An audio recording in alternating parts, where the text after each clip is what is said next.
প্রাচীন পাখির পক্ষ থেকে আমি অনিমেষ ঘোষ, শান্তিনিকেতন। রাধারানী নামে একটি বালিকা। রাধারানী নামে একটি বালিকা মাহেশে হ্রদ দেখিতে। না, গল্পটা একটু অন্যরকম। বালিকাটি সেদিন মেঠে আলুর খোঁজে জঙ্গলে ঢুকেছিল।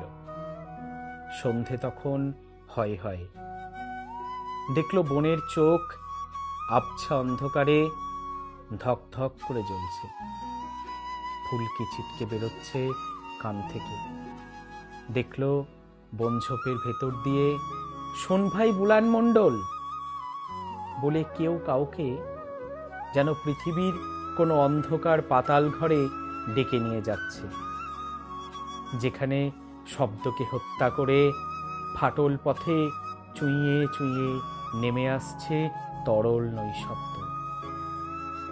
সেদিন একটু একটু করে সেই আঠালো তরলে ভিজে উঠেছিল বুনো ঘাসের চাপড়া।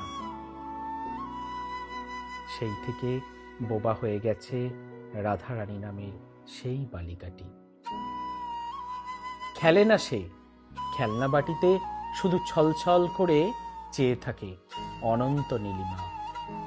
আর ওদিকে দাওয়ায় একা গালে হাত দিয়ে বসে থাকে বুলান মণ্ডলের পরিবার। গ্রাম দখলের দ্বন্দ্বে তাদের দুই জোয়ান ছেলে এ ওর হাত টেনে ছিঁড়ে নিয়ে গেছে। তাদের দেখা নেই দীর্ঘদিন।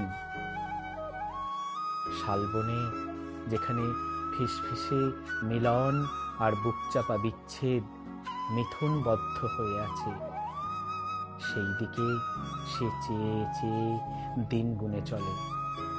দরজার পাশে খড়ি দিয়ে দাগ দেয় 1, 2, 3।